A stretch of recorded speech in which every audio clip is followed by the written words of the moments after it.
Welcome to Performance Talk with your host, Yul Gordon and Chris Costa, where professionals discuss the latest news and developments in the profession and all areas that affect sports performance, strength and conditioning, nutrition, recovery, performance, and much more. Listen now to your host and this week's guest, next on Performance Talk.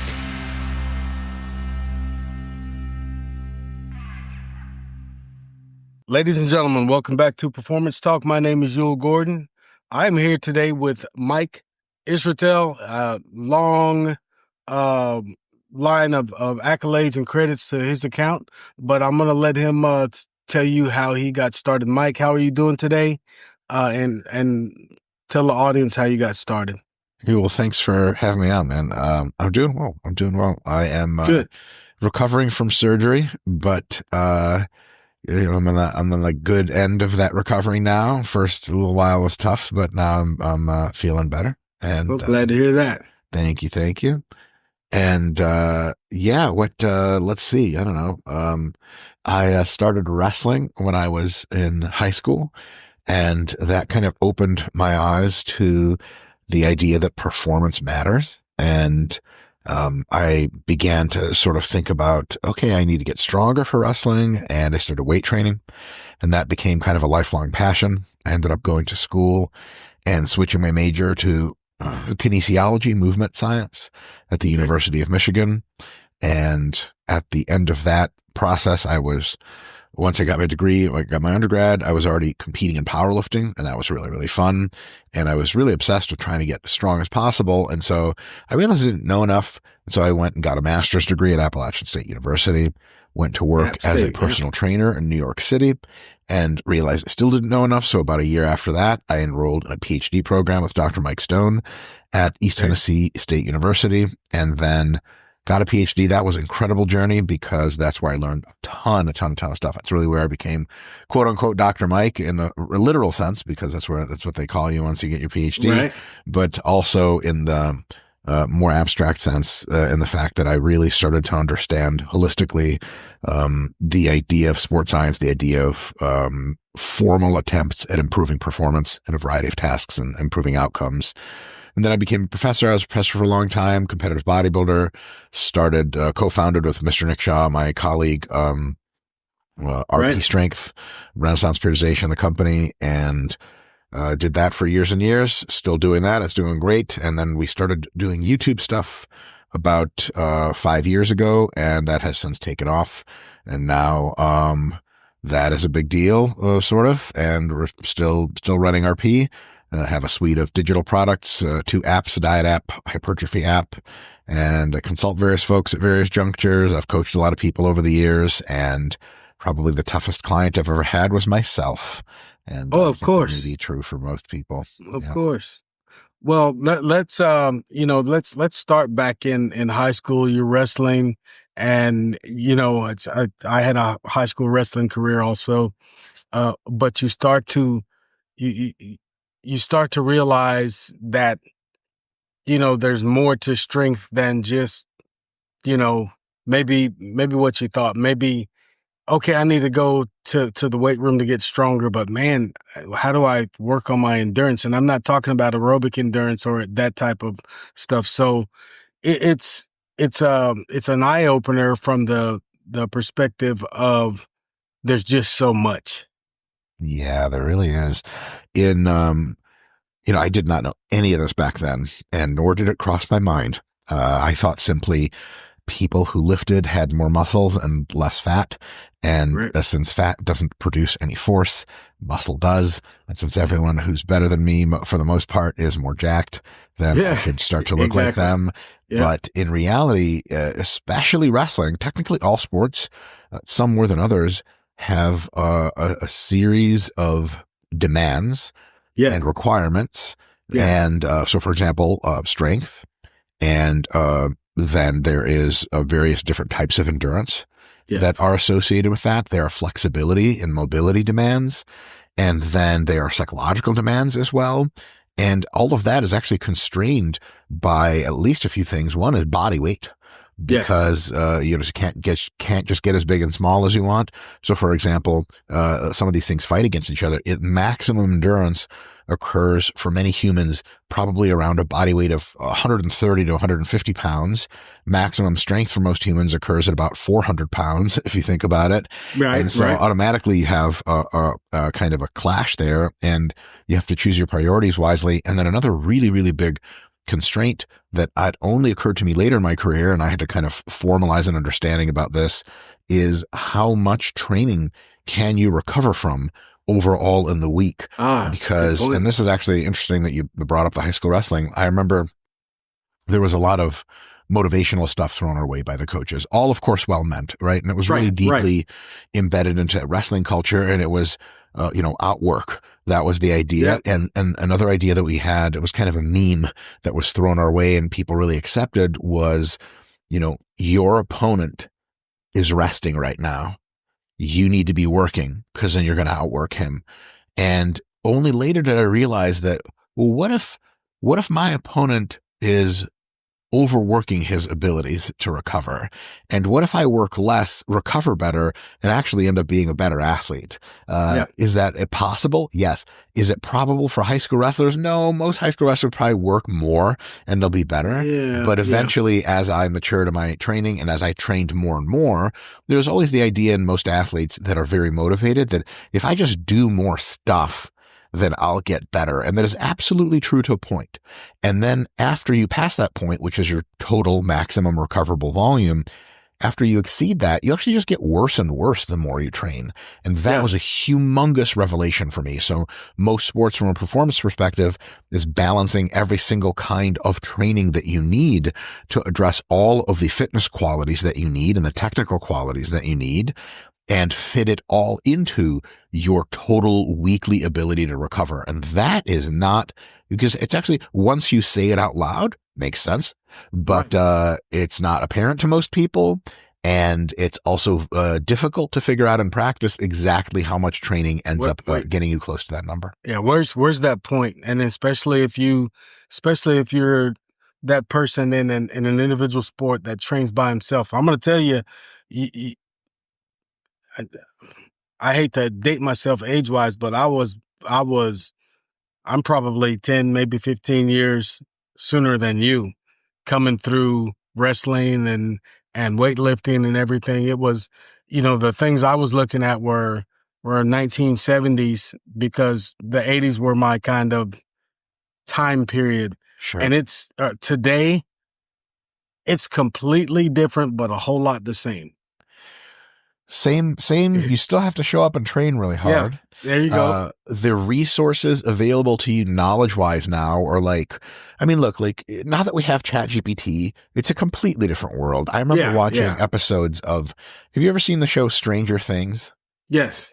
So the kids are running around, it's the 80s, there's monsters and shit like that. And then I'm like, the whole time I had a realization at one point watching it, I was like, oh my God, they can't Google anything.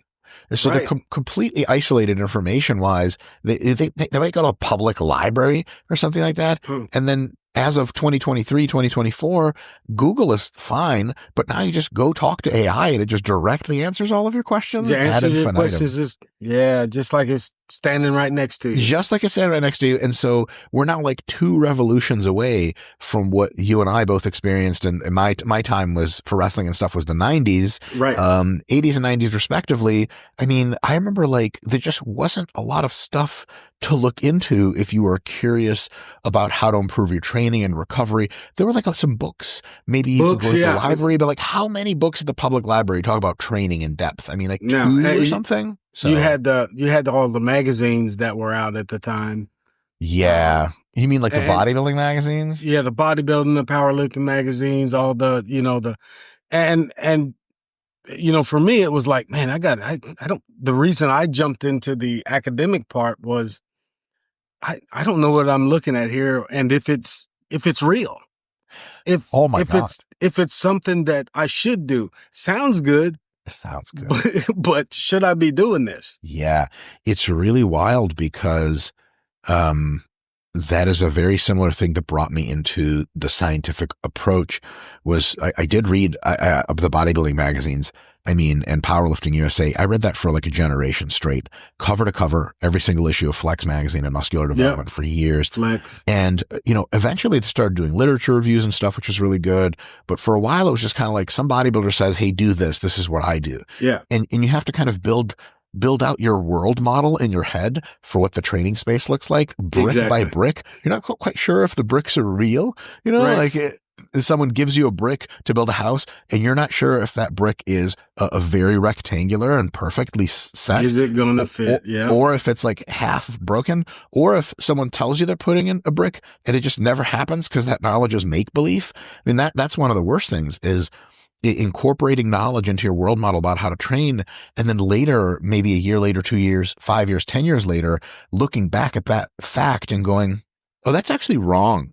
And so you have to re-architect every part of your world model Yeah. around that fact to be like, okay, that's Yeah. wrong. I pull that out and then I need to put something back in. And a lot of times your model has just question marks instead of bricks in various Right. places. And so it's definitely, now it's easier, but I'll be remiss if I don't say this. There is another quote unquote problem now. And that problem is there is so much information that you Yeah. have to sort through a lot of stuff. So there's been a huge, massive increase in the number of bricks that are very well fitting that you can put into your model of how things work in the body and performance. But there's also been a huge increase in the number of broken and fake bricks that people Yeah. will give you on the internet. Yes. With AI, it's way better because it has many more functional bricks than broken bricks. But, the AI also is really, really good at general understanding and a bunch of different subfields. But sometimes with specific sports and stuff like that, there just hasn't been enough good data published on the internet Right. There's for these nothing to pull models to do it. from. Yeah. 100%. And also, AI hasn't itself experienced like wrestling and swimming and lifting. Right. So it has no intuitive understanding of what works and what doesn't. And that ends up being kind of like, you still have the issue of taking all of the knowledge that you get from the internet, integrating into your approach. And just to make a fine point about it while I'm ranting, there's also another problem that I continue to ran rant. into. I've run into a few times, and I mean this with all due respect because everyone's trying their best, but you do get into situations sometimes if you're more academically inclined into which your training partners and or your coaching staff actually are making mistakes that are mistakes in organizing the training process. Right. For example, in American football, and this still happens occasionally today, coaches will have their athletes do essentially distance running, like running the mile or running 2 miles. And if you look at the demands of American football, you're like, Not even close to that. what? And they'll say, well, we need to prepare for the fourth quarter. And it's like, okay, first of all, if you do really well in the first 3 quarters, then that's actually much more important than doing well in the fourth quarter. The fourth quarter is full of glory. I do understand that. Yeah. But the other 3 quarters literally matter more because they add up to more potential points scored or points stopped. Fourth quarter You matters. can't use that kind of logic, though. Right? No, although you'll get, that's it, man. You're just lazy or something. And then there are, turns out, better ways to build up that endurance and that mental strength for the fourth quarter, but they require a bit of creativity and a bit of realization of, okay, since we do mostly 6-second plays at a time in American football, maybe we do 5 to 10-second repeat sprints until the guys are throwing up. That probably is better for their kind of endurance than having them run around the football field for, half an hour or something like that. The demands of the sport. Yep. By, the requirements of the individuals. Yep. All those things matter. And what we get to a lot of times, especially in team sports, is the group dynamic. And, okay, we're going to do teamwork today. And everybody's out there running these drills. There's no corrections being made in movement. There, just a whole bunch of stuff going on. But what are you doing? Oh, we're doing mental toughness. Well, but I get you. And I understand what they're trying to accomplish, but sometimes I think, and I'm just going to say it because I'm not afraid of controversy, but sometimes I think in sports, and I'm not talking about just football, in all sport, on the strength side or the conditioning side, we get a little lazy because we're working with multiple people. And so we have 40 people, 30 people, 100 people, whatever it is. So we feel good about just lining them up and doing some stuff. And we got all these things going on, but the first question I always ask when I go to a camp or or whatever is, why are we doing this today, coach? Oh, you're careful. You get yourself in trouble asking a question like that. Yeah, You, but you, that's you, I'm going to make a really strained analogy here that's not very polite, but I'll make it anyway. okay. Oftentimes, asking a sport coach if you're visiting their program. Now, if you know the sport coach is great and evidence based, this is like a great question to ask. But if you're not sure, asking a coach, what do why are we doing this today in practice, is akin to being at the job, at a new office job for like a week.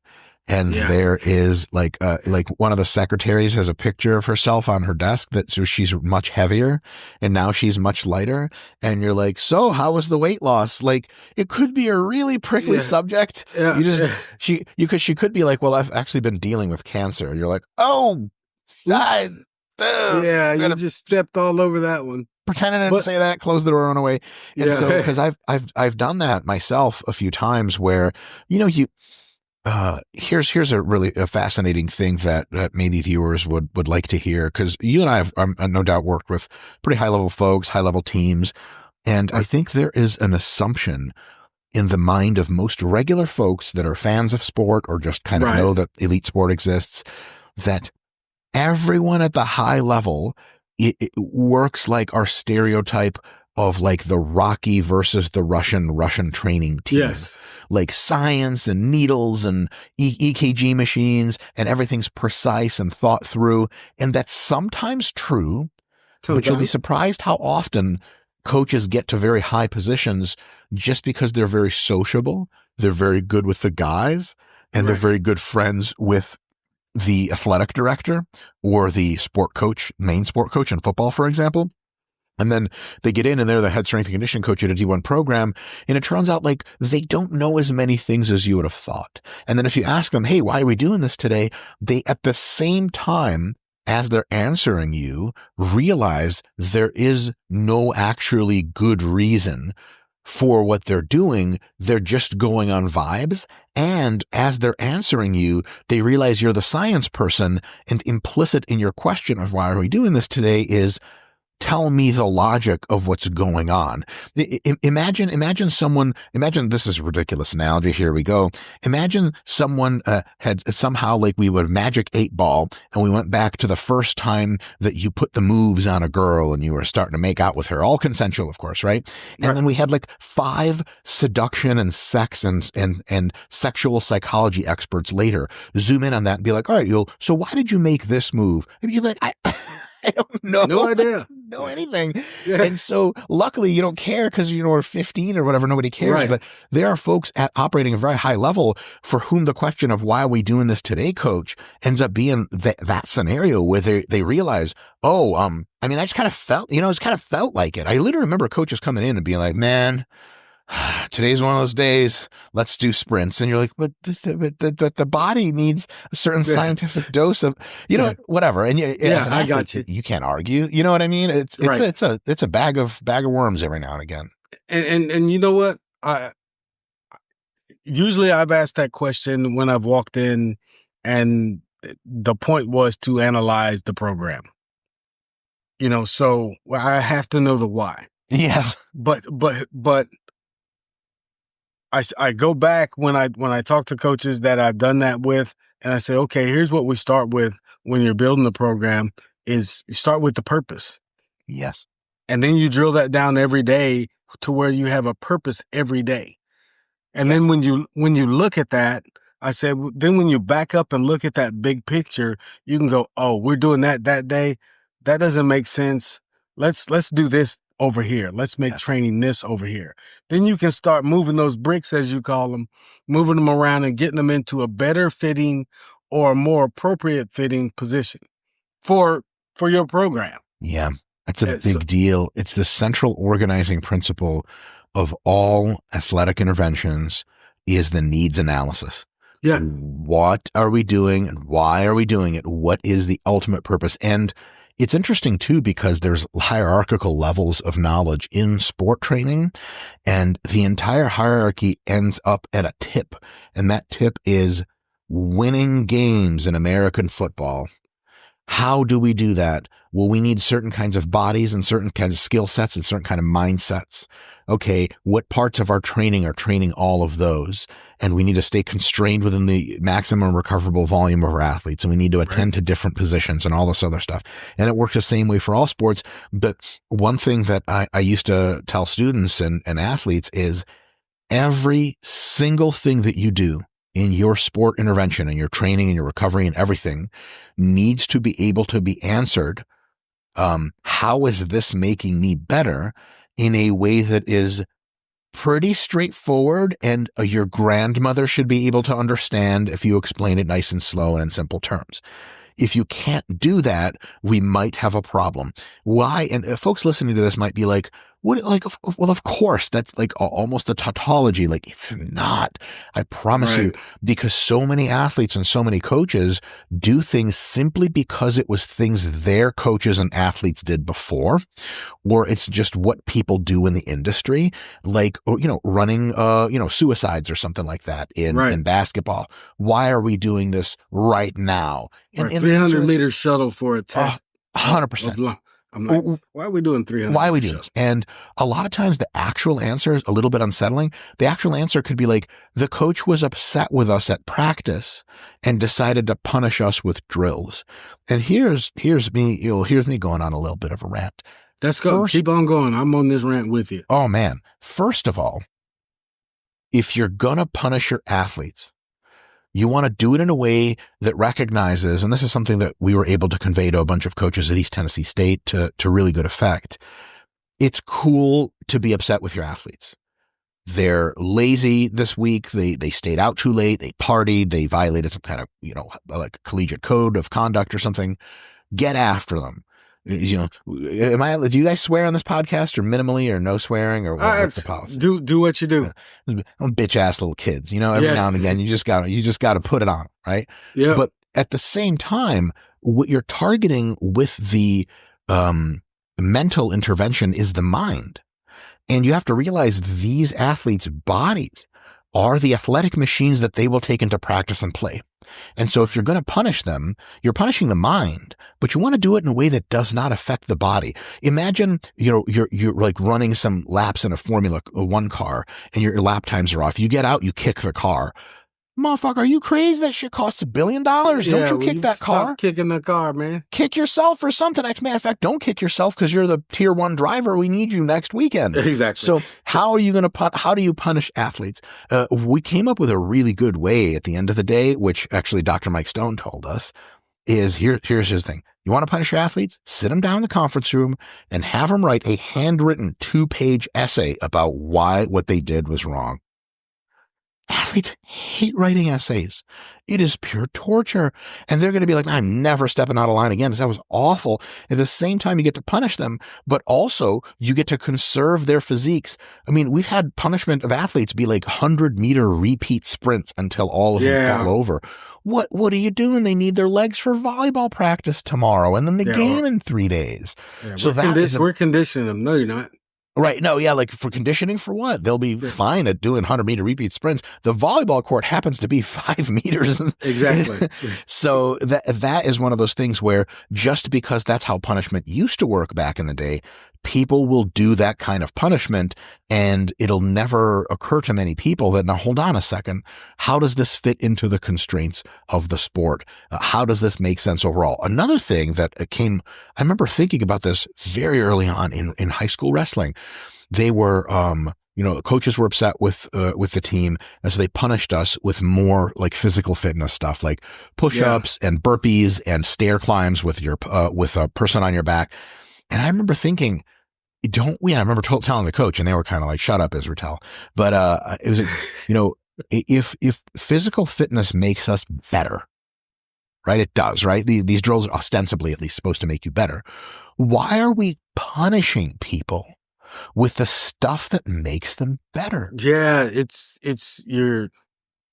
I've always said, don't use your training and your efforts to get, better performance out of your athletes as punishment. So if you're a track athlete and you run the 400, but you're training 600s today for whatever reason, but you're a 400 meter guy, Coach doesn't like your effort, so he's going to make you run 3 more 600s.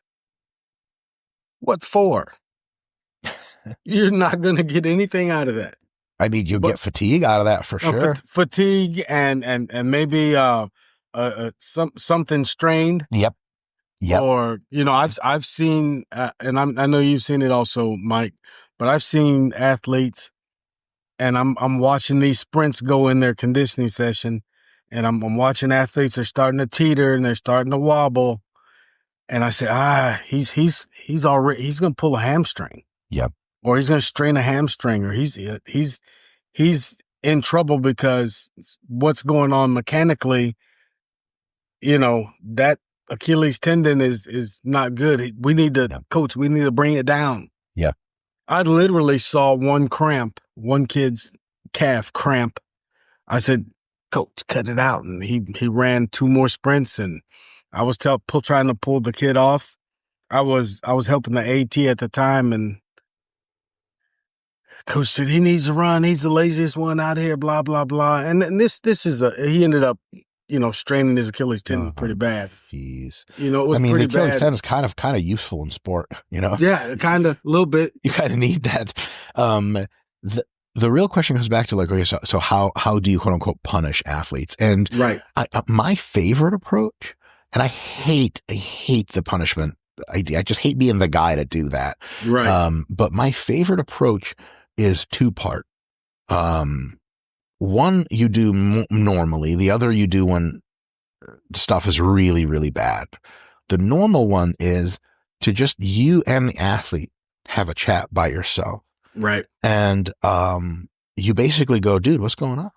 And they're like, what do you mean? And you're like, man, like I know you.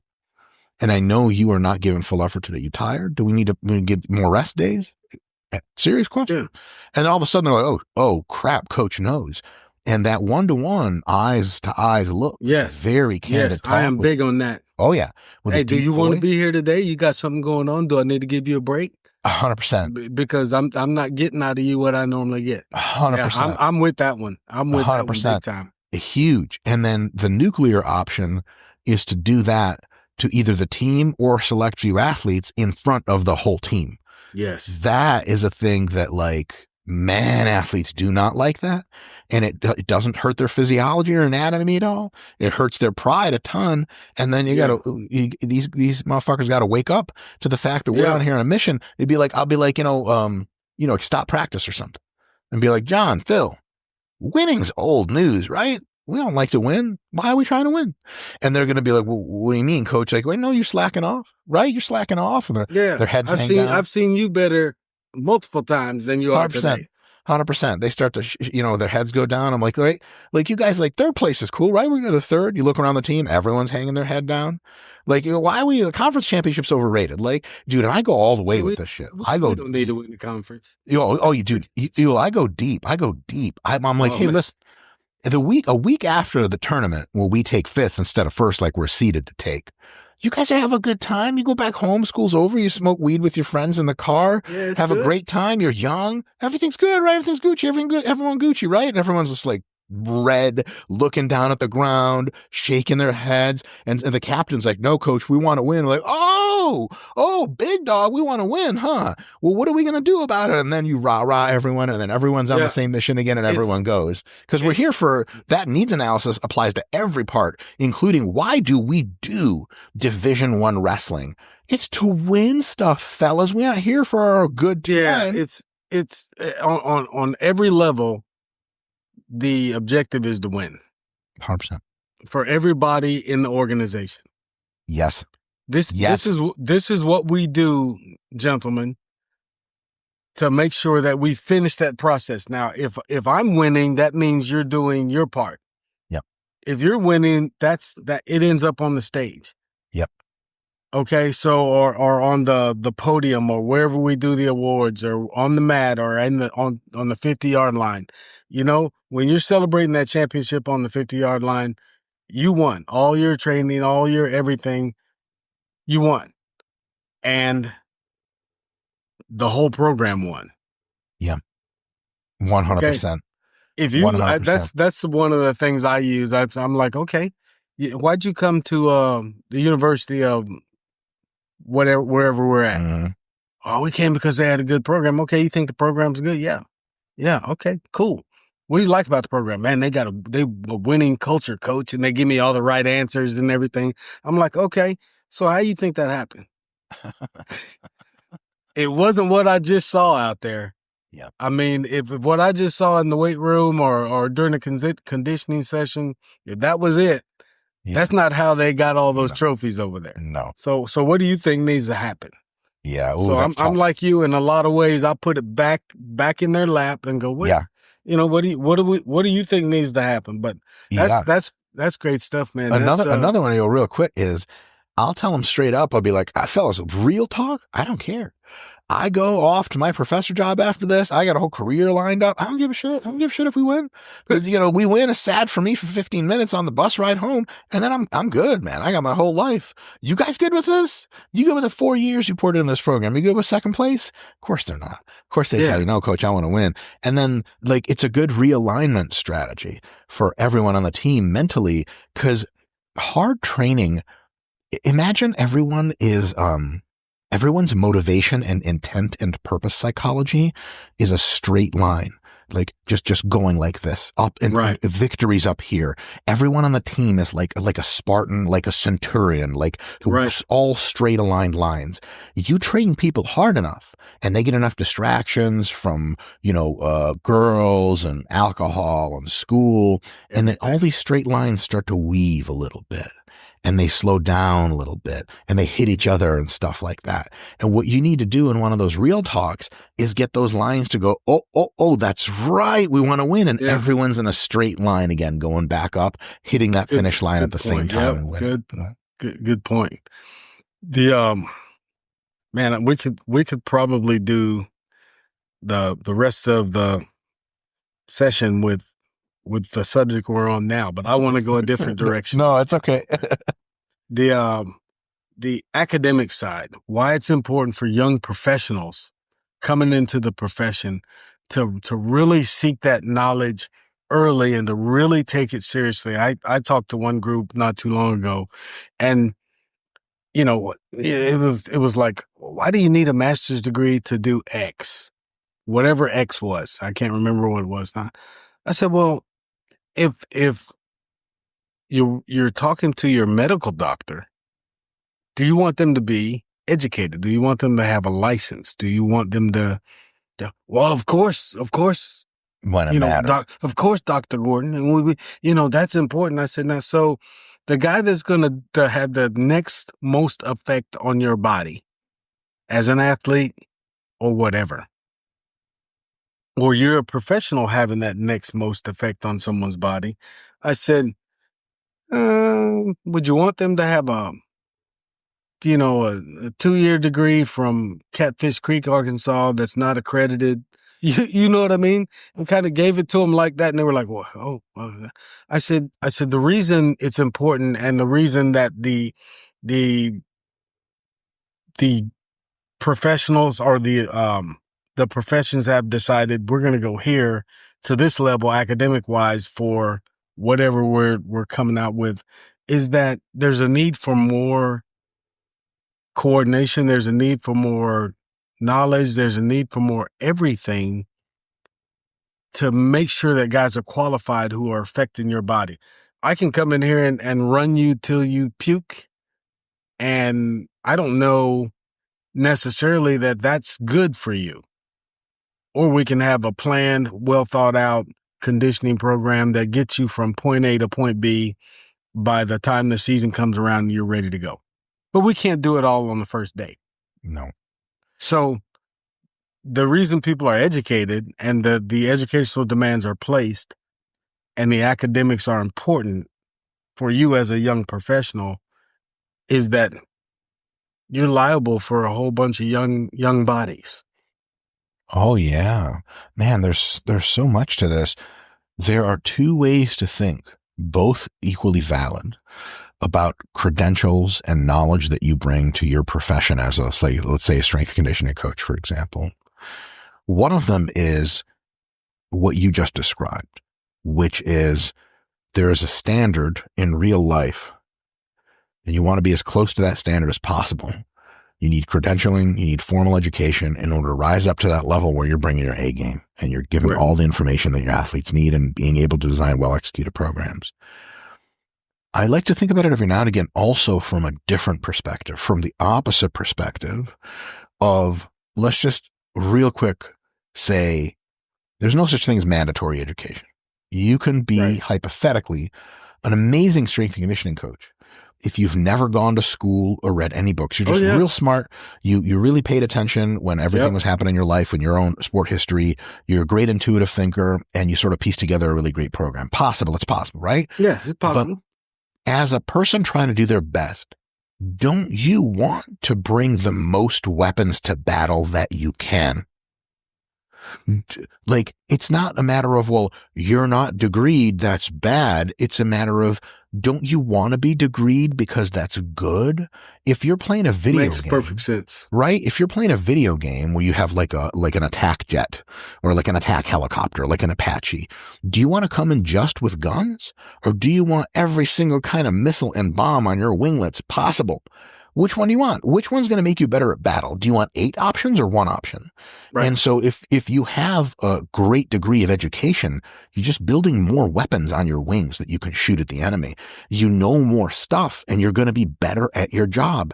It's not a matter as much of credentialing to be like, well, if you don't have a master's degree, you can't be good at this. Sure, you could be good at this without a master's degree. Yes, but that same person, but that same person who's really great without a master's degree, imagine them with also a master's degree. They would be amazing. And unless we think that people don't learn anything in school, which they do. I mean, just basic anatomy and physiology automatically means that you're just not going to make any mistakes. Here's a great example. Learning about energy systems and the fact that the aerobic energy system and the anaerobic energy system that produces strength and power outputs are, in many cases, especially in people that are already generally in good shape, competitive with one another. Yes. And one, because, a lot of times I'm sure you've read this bunch. A lot of coaches, old school coaches, think that fitness is like a cup that you just fill with training. It's all one fluid that goes in there. Yes. You just make people fit. Right? I'm sure you've seen this a bunch. Yes, and I know where you're going, but please do continue. Yes. And they think that any kind of fitness is better. And it's even a thing with normal people, which of course can't blame normal people. They don't know much about sport. To be like, who's the fittest person or who's in the best shape? And of course, you and I as professionals be like, best shape for what? I mean, like, the world's strongest man and the world's best marathon runner in 2025 are both in elite shape, but they're completely different kinds of shape. Yes. And they're training very different energy systems that if they just trained, they would be okay. I mean, it's better. There's this thing where most normal people think there's out of shape, there's regular folks walking around, and there's in shape, people who've just done a bunch of training, and they're completely correct, 100% correct. It's like taking a look at people who can't fight and then going jiu-jitsu black belt, D1 wrestler, judo black belt. They're all fighters, and that's true, right? But in a boxer, right? But if you take a boxer and put them into a jiu-jitsu competition, they're 100% different ball game. Different game. They're 100% going to do better than a person that doesn't train. They have balance, they have coordination, they have timing, they have athleticism, they have a gas tank. What really helps? They at least won't gas out. But once you get into decent shape, it's this like tree. It looks like a tree. It branches out to different branches of what do you want to be good at? And the only way you know how to integrate all those branches and do a good job at training your athletes with your sport demands is knowing things like the fact that energy systems are constrained against one another. And then you got to figure out how do you piece those things together. If you just go on vibes and just training is training is training, you're going to end up doing the stuff we talked about earlier, which is having anaerobic athletes sprint 100-meter sprints. Or I've seen endurance athletes get punished with push-ups. What the hell are they pushing up for? What? You're going to be pushing up in your race? That's crazy. Why are we doing that? I've seen the same thing. And to take that example just a little bit further, I know,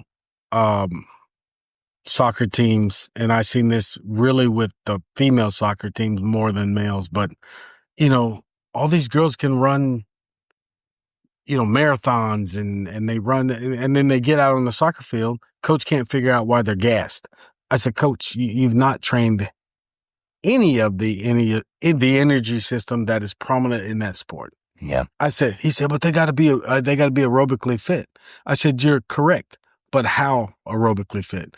Because there is a sprint, stop, walk, start component to soccer. Yeah. And then the physical component to it, which is strength. I said, you have this anaerobic side that you're not addressing at all. I said, it doesn't matter that they can run, cross country. The other thing is you might be able to train them really well in distance. They actually never gas out, and they always look like soccer's easy, but they never get to the ball faster than their opponents. There you go. They had no explosiveness, no change of direction. 100%. 100%. So it's always like they're just missing. They need 2 more steps to get to the ball. Yes. But it took them, 3 steps to get started. Where's the explosiveness right there? Yes. And the strength right there. So, 100%. And endurance training, it's interesting because anytime you get 2 strength and conditioning coaches talking, 2 professionals talking, inevitably they will land on saying that, like distance training and pure endurance work is overvalued for most. Oh, no, I think it's foundational. It's foundational, 100%. But a lot of times we'll end up beginning to say, oh, it's overvalued. We need to be doing more anaerobic work, more sprint work, and more repeat work. And we're not just making that up. It's not just we're just dogging on aerobic work. Aerobic work is core and it's foundational first. Second, in aerobic sports, it is the work that you're doing. Like cross country, that's all you're doing is aerobic work. Yeah. But in aerobic work has this thing where culturally, jogging is just such an easy prescription to make to your athletes. It's also painful and difficult. And athletes, as they get faster fiber type, like all the way up to your jumpers and hurdlers and sprinters, it's really difficult for them because their fast fiber physiology really makes endurance training hard. And so you get this thing where it's easy to program. It's easy to have large teams of people do at the same time. Is just go start running around the track. And then it hurting them mentally because it's so difficult, so painful. And you think, and the athlete gets this feeling after practice that I really worked hard. I really challenged myself. Right. And those are all great things. But at the end of the day, you have to be concerned with the machine that is that athlete. Are they getting the best training that they can? And people think, oh, there's no such thing as having too much endurance. And if you had a magic endurance pill, that'd be totally true. But there is such a thing as too much endurance training. No one would ever in their right mind look at a program for marathon runners where you're doing weights 5 days a week and having them bulk up and being like, what the hell are you doing? They got to battle. They got to run this like a backpack they're putting on themselves with all this muscle they're running around with. This is stupid. Just the same way, too much endurance work and not enough sprint work, change of direction work for athletes for whom that matters means they're going to be in great physical shape. They're going to be in great aerobic shape. Right. But it's cool to say, hey, I never gassed out while you're holding your 4th place trophy, because the guy holding 1st place, you might be very much better than him at the aerobic work. But on the work that matters, the sprinting, the coordination, the movement in wrestling and weightlifting and most of track and field, in a ton of team sports like American football, soccer, the best athletes you have on the team, they're the ones that are really fast twitch, really explosive, and they have enough endurance to do their sport. But the thing they're really good at is getting to that ball real fast and kicking the living shit out of it. And then, taking slide tackles like a champion. That is not something you get from running around in circles around the soccer field. That's critical component to get a baseline, but then you got to start doing more stuff that actually attends to the limiting factors of that sport. I had the same conversation with a tennis coach. Oh yeah. That were, and it's a young tennis coach, and she was receptive. It's nice. But I said, my standard question, what are we doing and why? Because I went out there and they were running around the tennis complex. Yeah. I said, what are we doing and why? And she explained to me that, she thought her players were getting gassed in tournaments and stuff like that. I said, so why do you think that is? And she, it was the whole energy systems discussion you have again. Yeah. It was like, well, what do they do on the tennis court? And so we talked about that. I said, so they do that on the tennis court. I said, how often do you sprint? She never sprinted. Oh, no. Are you serious? I said, well, all you do is sprint in tennis. All you do is sprint and change directions. Yeah, it's so interesting because the kind of training that would be required for tennis it's also just not that complicated, and it would No. really attending to it. Like if you say there's only so much tennis you can play, I get it, fine. Right. Put down the tennis racket, get rid of the ball, put the guys on the court, couple guys at a time. Yeah. Have them sprint up, sprint back down, time them, sprint side to side, time them, sprint in a diagonal, time them. Yes. And have them throw on a weight vest. Try that now. I want your weight vest time to match your preseason non-weight vest time. If you take that weight vest off for actual tennis practice, you feel like God. You're like, I'm straight up jump over the court. There's not anything that I can't get to. 100%. And then really that's the question. And also it's such a good way to train from a theoretical perspective of what is it that's a limiting factor in tennis. There are 3 limiting factors in tennis. One is technique. One is how hard you can hit the ball. And the other one is how fast can you get to the ball? Can you get to it? That's it. And then the fourth one is probably like, can you repeatedly sustain that endurance? Right. However, that last one isn't nearly as important as people think. Why? Well, how long does the typical rally last in tennis? We're not talking about 15 minutes, fellas. No. We're talking about 30, 40 seconds, man. That's a long rally. That's a long rally, yeah. That's a crowd is on their feet for that one. Yeah, you start seeing those kind of rallies and long matches. So I'm with 100%. You, man. These and it's I love my sport coaching brethren. They are, a lot of them are absolutely outstanding at the sport. 100%. But, and I understand the if I walked into a room having coached a couple of sports, or, with wrestling being one way back in the day and football being the other, short periods of time and short bursts. But I'm not the sport coach any of my brethren are who have coached a sport. I'm not the same. I have to step back, sit down, and listen when they start talking. Yeah, but they should be doing the opposite to you. The professional courtesy and the understanding that when we start talking about training,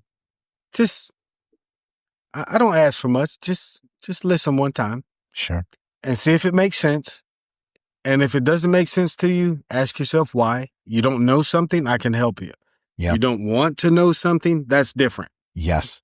And you can always ask me why I gave a certain recommendation, and I will 100% justify it. And if I can't justify it, we have a real big problem, because then I'm not as evidence-based as I thought I was. Yeah. And I tell them in a heartbeat, my memory, I've tried to forget some stuff, but then dumping some trash that I had in my brain, when you figure out, I might have let go of some good stuff as well.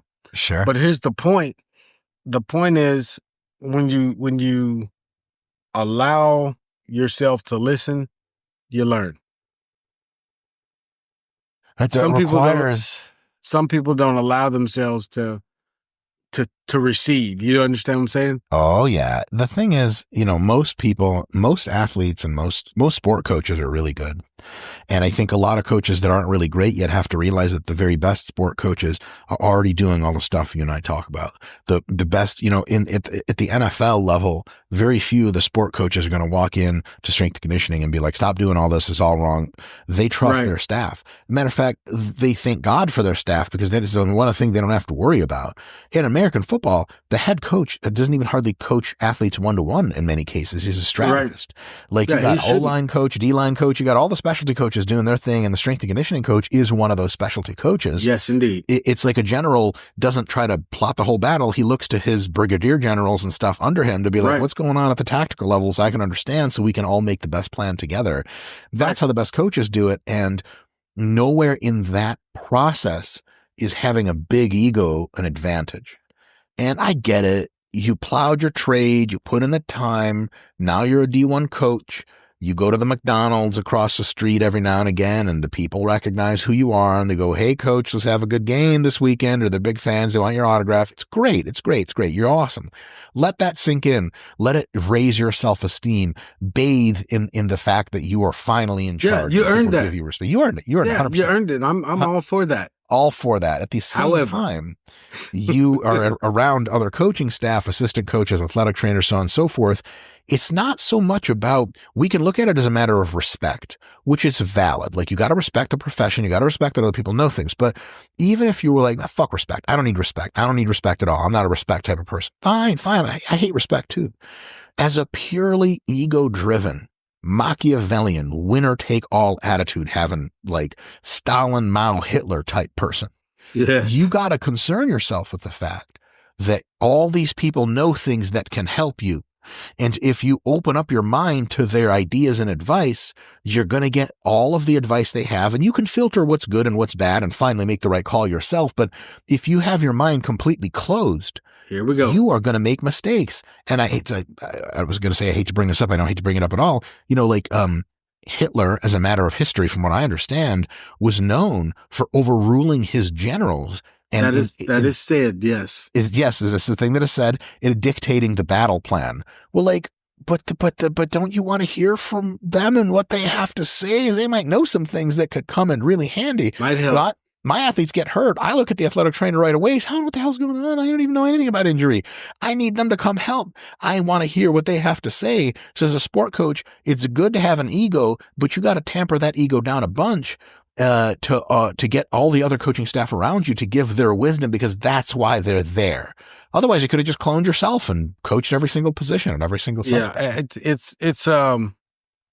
it's one of those things where I think sometimes, yes, ego gets away, gets, too big, and that they overruns common sense a little bit. Yeah, my way or the highway type of stuff. Yeah, but I also think there's a responsibility of subordinate coaches to say, go in the coach's office and shut the door and say, hey, coach, if I can do it your way, I can do it exactly like you tell me.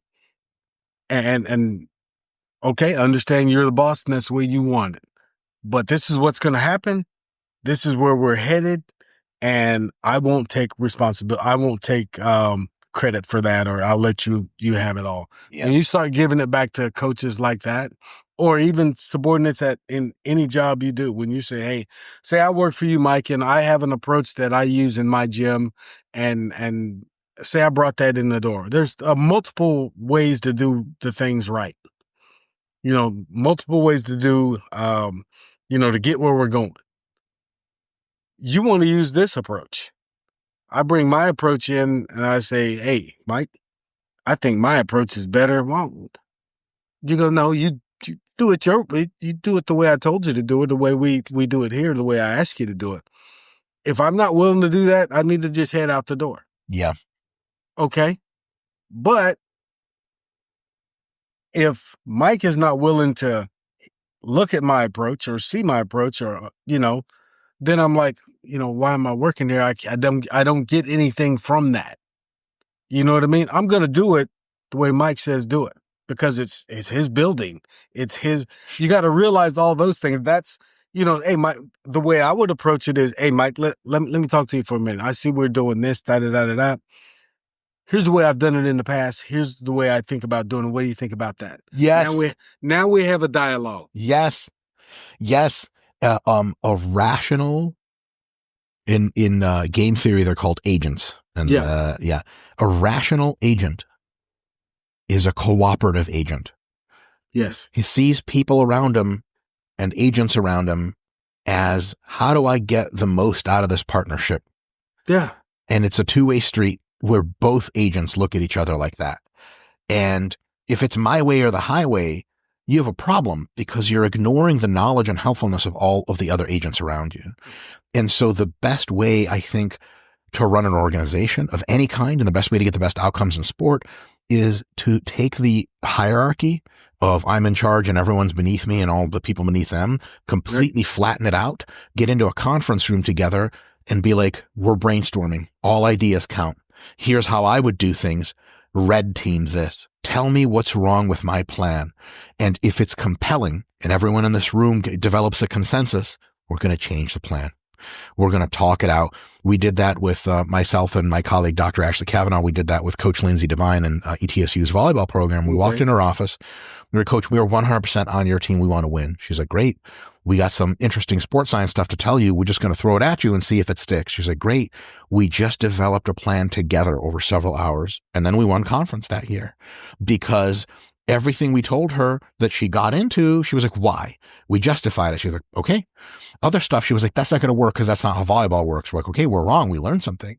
And then collaboratively all together, we finalized a plan. And what you get there is two really awesome things. One awesome thing you get is a better plan. Yes. The other awesome thing you get is the vibe. Yes, the vibe that everyone is on the same team and contributing is on the same perspective. You don't want to, there's actually two distinct philosophies about how to structure militaries and fighting wars. Yep. One is the former Soviet philosophy, which Russia is employing catastrophically right now in Ukraine. Yes. And the other one is the Western modern philosophy.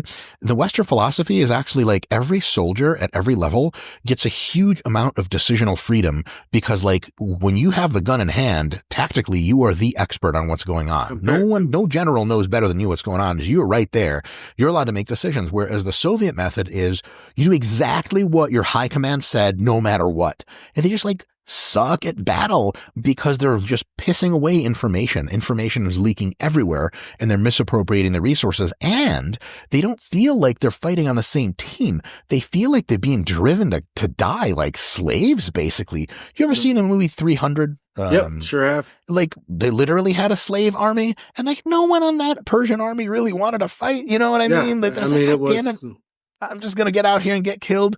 But everyone on the 300, there was like, yeah, I'm a leader, but we're all equal. We're all brothers. Yeah, that's what you want out of your strength and conditioning team, out of your coaching team is we're all on the same team, level playing field. And let's go get this done with our plan that we developed that is the best possible plan. Is it always possible? No. Is there sometimes a head coach, a strength and conditioning coach that's curmudgeon-y and is annoying and old school? Sure. But the closer you can get to that, the better the outcomes are going to be. I think that's the direction everybody has to try to move. Yes. North Star. I'm a big believer in the, subordinate authority. Make a decision, be able to justify your decision, but, don't make a decision completely off of, out of regulation or off policy.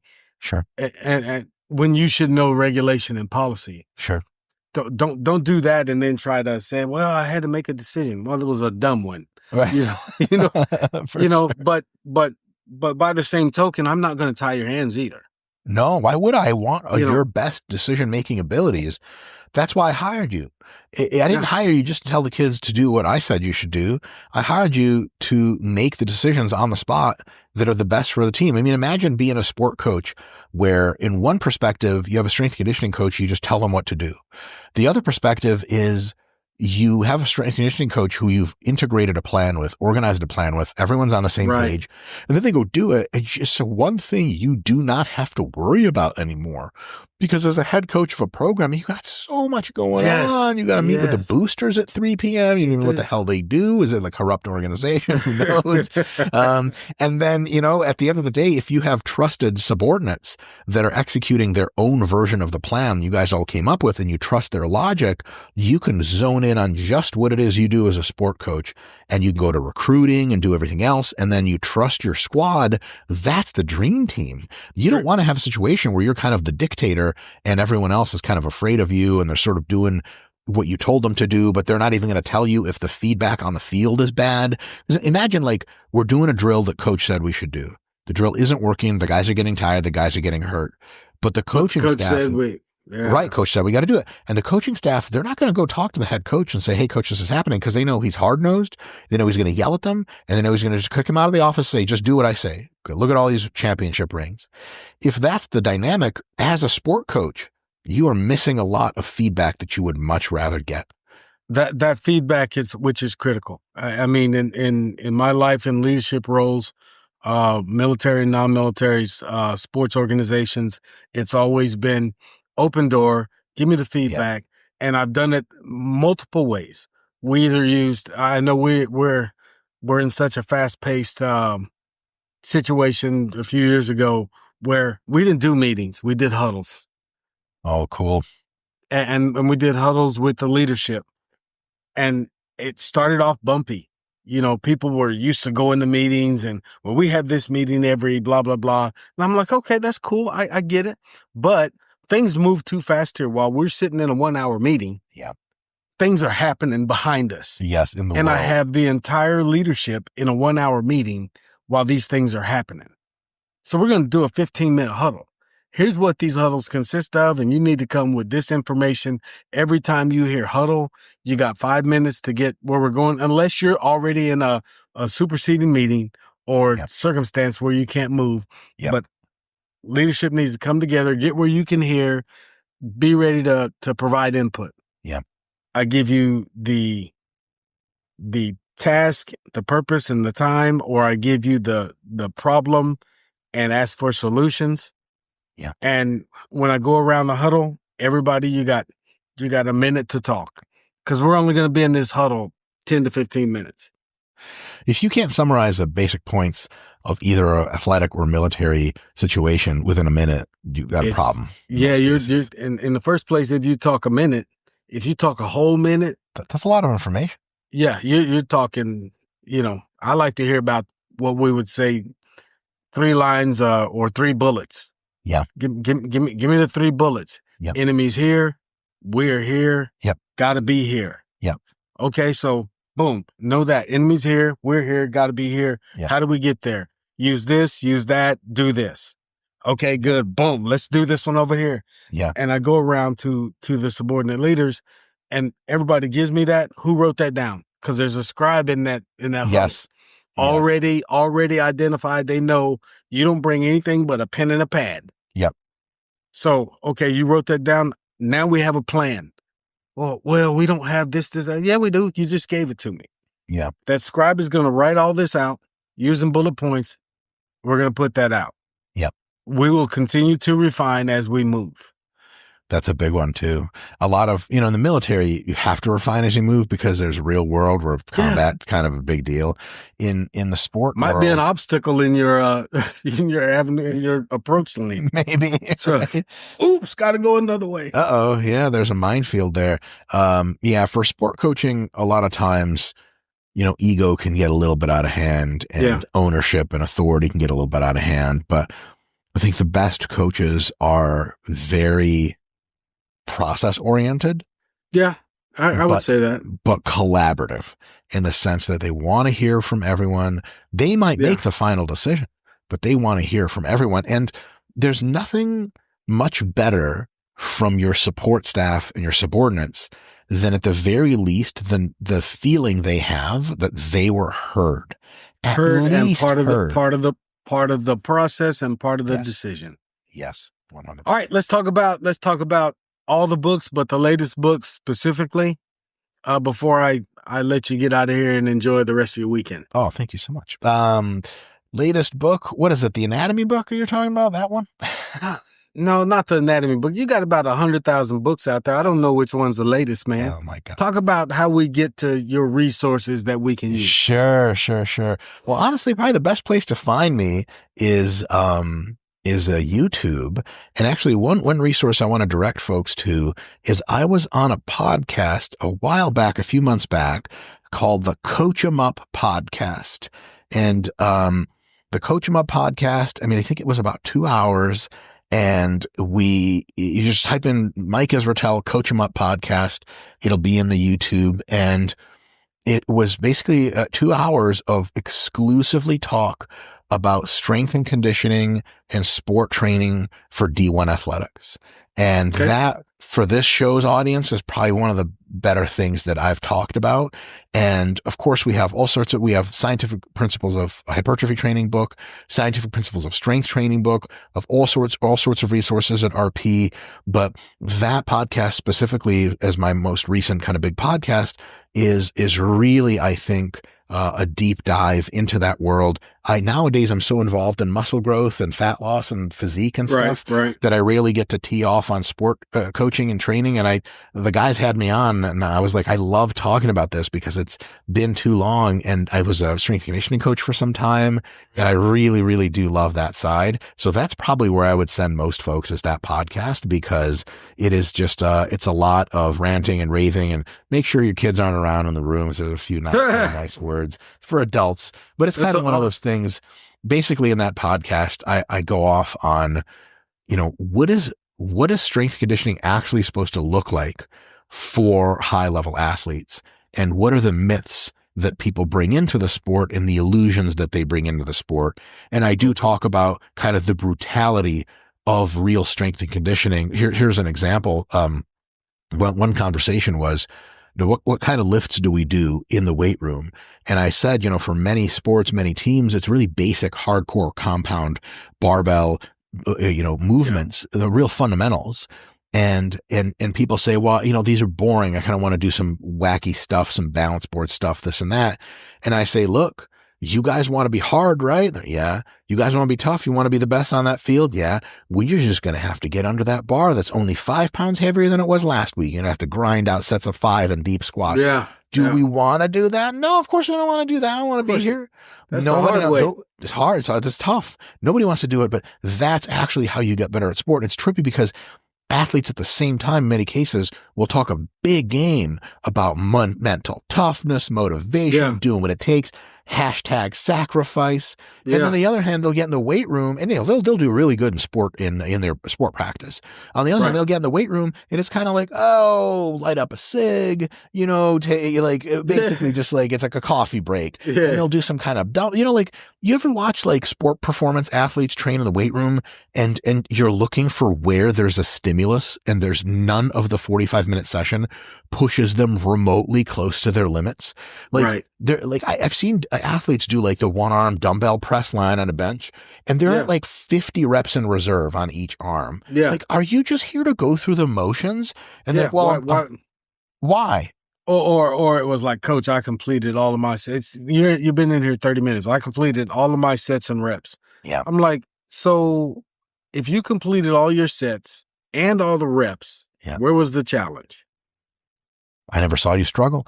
Yeah, and I think people miss that. Like, real quick, if I may, athletes in their sport, practice, they usually understand that like shit has to go be tough.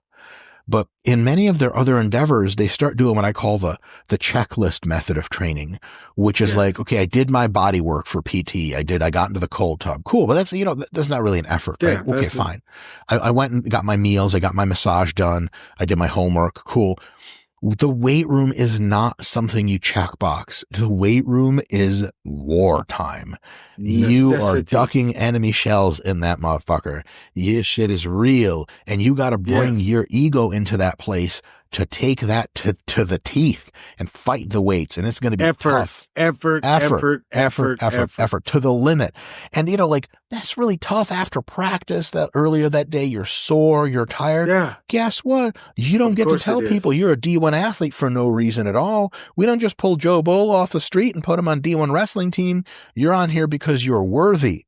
And you are worthy enough to get into the weight room and give just as much effort as you did in the wrestling room. Because then later, when you're wrestling somebody and you realize you tie up with them, you've been hitting the weights hard. You're like, oh, everybody out here is weak, man. I'm about to clown these fools. Yeah, that's what that earns you. You can't just go through the motions. And that's a big part of what we talk about on there. That fact that strength and that success and all that has to be earned. I won't say it's a new concept for them, but sometimes it's a different concept for some of the athletes, and I find that the more, athletes who have been just better overall at the lower levels, that didn't maybe have to be in the weight room. Yes. Gifted. They're gifted. They struggle the most with that. Yeah. Why do I have to, that football player who's normally fast, why am I out here running sprints? I'm faster than all these dudes. Yeah. And then as a sophomore, you're trying to figure out how do all these dudes get faster than me? Right. The other thing, while we're on the subject really quick, a good reframing when people have that kind of attitude, and sometimes they'll straight up tell you, like, I'm already fast, coach. You'd be like, all right, what's up? So where do you play your pro ball? They'd be like, what do you mean? I'm sophomore, D1. Like, oh, you don't play pro ball. You want to go out there, do a pro day, see how fast you are compared to people on the Lions and on the Chargers and shit like that? They'd be like, they're real fast. You trying to go to the league? They're like, well, yeah, like, you're not fast enough to go to the league. Oh, you're good here at our school. You're not even top 10 in the conference as far as sprint speed. They hang their head down all of a sudden. We're not aiming to be better than the athletes on our team. We are not aiming to be good enough. If you're talking about sprint speed in American football, the gold standard, you've accomplished something, is when you are literally the Flash from the DC comics. When you can run around the earth 3 times before I blink, hey, listen, we don't have to do sprints anymore. We're not going to run sprints. We're not gonna, until that happens. Can you imagine in the sport of American football, like saying, well, I don't need to be any faster? I mean, what if you were twice as fast as the fastest people? You would just score 90 touchdowns a game because you would just get right into the end zone, turn around, get the ball, and that's it. Like, there is, and another one is really quick with strength. They say, well, because athletes, wrestling or volleyball or every other sport, some of the athletes train really hard in the weight room. Some of them don't understand the purpose. And I like to pull people aside and be like, imagine you were 2 times stronger. Right. How much easier would wrestling be? Well, okay, it would be like a cheat code. We're in here getting the cheat code. What do you think we're doing? Why are you stopping? Why are you stopping? There is no such thing as strong enough, stronger, faster, better. So when you're in the weight room, when you're on the field of play, when you're on the practice court, you want to make maximum effort because there is no such thing as enough. That's the mentality I think that folks could benefit from experimenting with. So one thing I've learned through our conversation is that we need to have some more of them. Yeah, there you go. We need to have more conversations. However, today, it's time that I end this one. But man, I don't even know what to say. I hope we're going to invite you back, Mike, because I think there's a lot, and I'm going to go see, I'm going to go listen to several more podcasts that you were on. I'm going to find that one, Coach Him Up, right? Coach Him Up. Tell him, if you know that guy or whatever, just tell him we gave him a little props on here today. But you, my friend, are on my list to bring back, and let's just continue to keep delving when you get the time. Continue to heal. Thank you. Continue to heal. Take care of yourself. I appreciate you, and I appreciate all your time, ladies and gentlemen. We've been here with Mike Israetel. This is Performance Talk. And Mike, thank you. Thank you so much. Take care.